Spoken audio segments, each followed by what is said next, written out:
Bonjour à tous, le pape présente sa première encyclique Magnificat Humanitas, la célébration de la Pentecôte à Rome et en France, et 20 000 pèlerins sur les routes vers Chartres avec Notre-Dame de Chrétienté. C'est aujourd'hui dans SIC, la sélection de l'info catholique. Magnificat Humanitas, c'est le titre de la première encyclique de Léon XIV, publiée ce 25 mai, sur la protection de la personne humaine à l'ère de l'intelligence artificielle. Signée 135 ans jour pour jour après Rerum Novarum, l'encyclique de Léon XIII sur l'humanité face à la révolution industrielle, Magnifique Humanité actualise les grands principes de la doctrine sociale de l'Église à la lumière des nouveaux défis que posent les bouleversements numériques. Dans ce long texte de 245 paragraphes, le pape commence par rappeler le cheminement de la doctrine sociale dans le magistère récent, une pensée dynamique fidèle à l'Évangile, puis ses fondements et principes. Il se penche ensuite sur les défis actuels de technique et maîtrise, rappelant la grandeur de la personne humaine face aux promesses de l'IA. Léon XIV appelle ensuite à préserver l'humain dans la transformation, invoquant 3 domaines décisifs, la vérité, le travail et la liberté.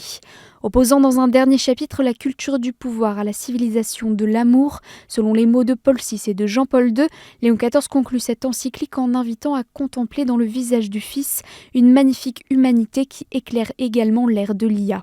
Retrouvez sur ktotv.com un premier décryptage de Magnificat Humanitas dans notre édition spéciale. En cette fête de la Pentecôte, le pape Léon XIV a célébré la messe en la basilique Saint-Pierre de Rome. Dans son homélie, il a invité les fidèles à prier pour que l'esprit du ressuscité nous sauve du mal de la guerre, qui sera vaincu non par une superpuissance, mais par la toute-puissance de l'amour, évoquant la Pentecôte comme l'Esprit Saint qui ouvre les portes et pousse les disciples à sortir. Il a lancé un appel à une église accueillante envers tous et non prisonnière de la peur. Lors du Regina Coeli, Léon XIV a prié pour les victimes de l'explosion d'une mine de charbon vendredi dans le nord de la Chine qui a fait au moins 90 morts, le pape assurant les catholiques chinois de son affection en cette journée de prière pour l'Église en Chine. Dans de nombreux diocèses étaient aussi célébrées les confirmations en cette solennité de la Pentecôte, comme à Laval, Angers, Nîmes ou bien encore à Bayeux, où de nombreux adultes ont reçu ce sacrement. Et à la fin de la messe au Panthéon à Rome, des milliers de pétales de roses ont été lancés à travers l'oculus du dôme, symbolisant la descente de l'Esprit Saint sur la Vierge Marie et les apôtres au Cénacle.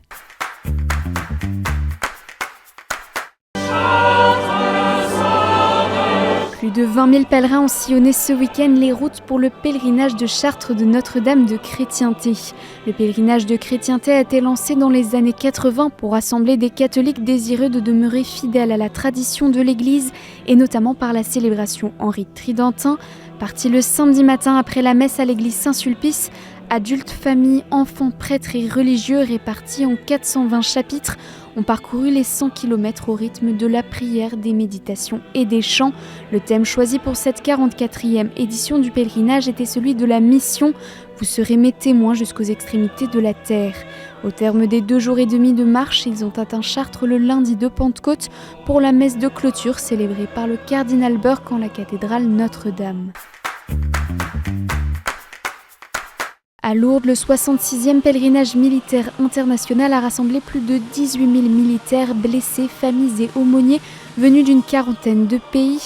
Placés sous le thème Sentinelle de la paix, ces 3 jours de célébration des sacrements, de procession et de fraternité ont été marqués par les 280 baptêmes et 540 confirmations lors de la messe de l'initiation chrétienne, alors que le nombre de catéchumènes au sein du diocèse aux armées a doublé en 1 an. Cette édition, présidée par Monseigneur Antoine de Romanet, évêque aux armées françaises, en compagnie de Monseigneur Sabat, ordinaire militaire pour l'Italie, et Monseigneur Broglio, archevêque aux forces armées des États-Unis, a également été marquée par un message du pape Léon XIV, qui, évoquant un monde de plus en plus instable où le bruit des armes gronde, a invité les participants à se laisser désarmer de l'orgueil pour devenir des sentinelles de paix désarmées et désarmantes.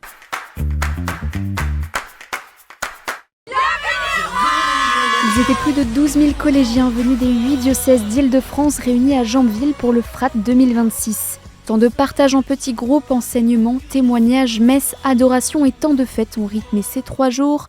11 jeunes ont également reçu le sacrement du baptême samedi lors de la grande veillée baptismale.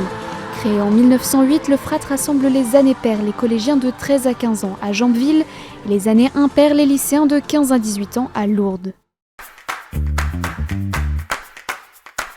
À l'occasion du 11e anniversaire de Laudato Si, le pape Léon XIV s'est rendu samedi à Acerra, près de Naples, au cœur de la Terre des Feux, territoire italien pollué depuis 40 ans par des décharges sauvages et l'incinération illégale de déchets toxiques orchestrée par la mafia locale.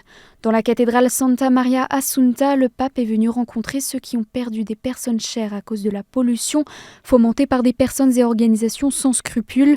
Devant les familles endeuillées et le clergé, il a dénoncé l'impunité qui a fait trop de mal à cette terre, invitant les fidèles à devenir une armée de paix.